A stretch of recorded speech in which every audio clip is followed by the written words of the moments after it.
Hello everyone. आज हम पढ़ेंगे multi molecular, macromolecular and associated colloids, यानी कि बहुआण्विक, वृहद आणविक और संगुणित कोलॉइड्स क्या होते हैं।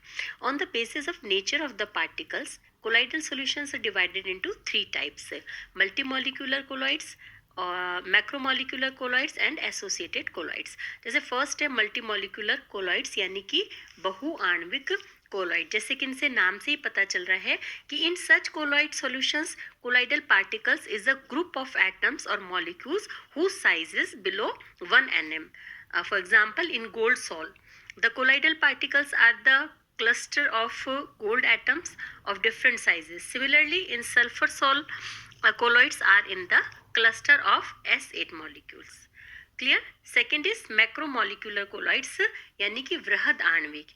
इसके अंदर क्या होता है, in this type the constituting molecules itself are of the colloidal size, their molecular weight are high.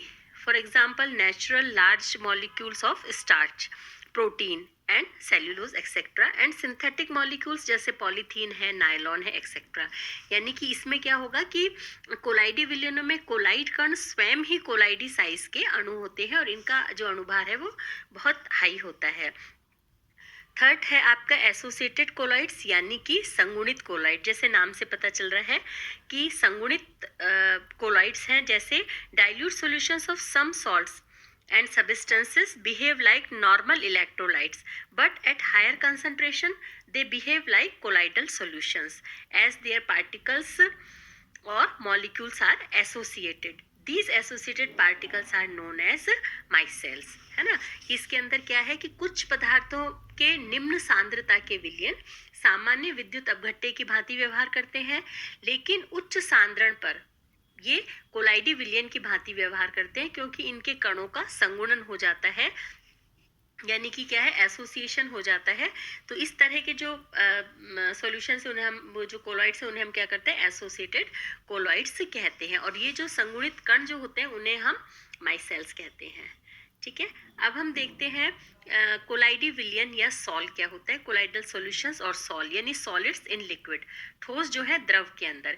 यानी इसके अंदर क्या हो जाएगा कि व्हेन डिस्पर्स्ड फेज, यानी substance is solid and dispersion medium is liquid, the colloidal solution is known as sol. ये जब हमने पिछले लेक्चर में देखा था कि परिक्षिप्त अवस्था ठोस और परिक्षेपण माध्यम द्रव होने पर, यानी ठोस द्रव में होने पर विलयन को जो हमें वो सॉल कहते हैं। ठीक है, अब कोलाइडी विलयन जो सॉल है इसको बनाने की क्या विधियां हैं। इसमें एक तो है लायोफिलिक सॉल्ट्स बनाने की विधि और एक है लायोफोबिक सॉल्ट्स बनाने की विधि। सबसे पहले हम देखते हैं लायोफिलिक, यानी कि द्रव स्नेही सॉल बनाने की विधि क्या होती है। इसके अंदर देखिए द्रव स्नेही पदार्थ जो है वो परिक्षेपण माध्यम के संपर्क में आने पर शीघ्रता से कोलाइडी अवस्था में चले जाते हैं। इसीलिए द्रव स्नेही सॉल पदार्थों को केवल उपयुक्त द्रव, यानी परिक्षेपण माध्यम में मिलाकर, हिलाकर या गर्म करके आसानी से बना सकते हैं। जैसे सिंपल है, जिलेटिन है, स्टार्च है, गोंद है, ये क्या होते हैं, केवल जल के साथ अगर हम इनको गर्म करते हैं तो ये कोलाइडी सॉल्यूशन में कन्वर्ट हो जाते हैं। तो ये तो होते हैं लायोफिलिक सॉल्ट्स, यानी द्रव स्नेही सॉल। सेकेंड है लायोफोबिक सॉल्ट्स बनाने की मेथड क्या है कि द्रव विरोधी पदार्थ परिक्षेपण माध्यम के संपर्क में आने पर आसानी से कोलाइडी अवस्था में नहीं जाते हैं, इसीलिए द्रव विरोधी सॉल बनाना कठिन होता है। जैसे नाम से पता चला है लायोफोबिक, द्रव विरोधी सॉल है ना, तो इनको बनाना भी मुश्किल होता है। जैसे मेटल या दूसरे जो इनऑर्गेनिक कंपाउंड्स हैं उनके कोलाइडी विलयन बनाना कठिन है, क्योंकि कोलाइडी विलयन के कणों का आकार जो होता है वो वास्तविक जो होमोजेनियस सॉल्यूशन के जो कण है उनसे बड़ा होता है और जो सस्पेंशन के कण होते हैं उनसे छोटा होता है। इसीलिए कणों के आकार के आधार पर इन्हें बनाने के लिए दो विधियां काम में ली जाती हैं। पहला तो है डिस्पर्शन मीडियम, है ना, और दूसरा है आपके कंडेंसेशन मेथड। यानी फर्स्ट जो है परिक्षेपण विधि और दूसरी होती है आपके कंडेंसेशन, यानी कि संघनन विधि। तो सबसे पहले देखते हैं, देखो नाम डिस्पर्शन मेथड, परिक्षेपण विधि जो है इसमें क्या होगा कि जो पदार्थ के बड़े कणों को तोड़कर कोलाइडी आकार के जो हम बनाते हैं उन्हें हम कहते हैं परिक्षेपण विधि। और सेकंड क्या है, कंडेंसेशन, यानी आणविक आकार के कणों को संयोजित करके कोलाइडी आकार के बड़े कण बनाना जो है वो संघनन विधि द्वारा किया जाता है। अब सबसे पहले हम देते हैं परिक्षेपण मेथड, यानी कि डिस्पर्शन मेथड क्या है। In these methods, the larger particles are dispersed or broken by proper devices into the colloidal size particles in presence of proper stabilizers. The stabilizers keep the colloidal solution stable. कुछ methods हैं जैसे mechanical dispersion है ना, electrical dispersion है, और है ना, यानी कि यांत्रिक परिक्षेपण होता है और विद्युत परिक्षेपण है और आपके पैप्टिकरण है ना। इनके द्वारा क्या होता है कि हम इसमें क्या करते हैं, परिक्षेपण विधि है जिसमें बड़े आकार को छोड़ करके तोड़ करके छोटा करते हैं इसके अंदर। अब जो पैप्टिकरण है ना, अब पैप्टिकरण में क्या होता है कि किसी भी ताजा अवक्षेपित पदार्थ का उपयुक्त अभिकर्मक द्वारा कोलाइडी कणों के रूप में परिक्षेपण जो है वो क्या कहलाता है, पैप्टिकरण कहलाता है।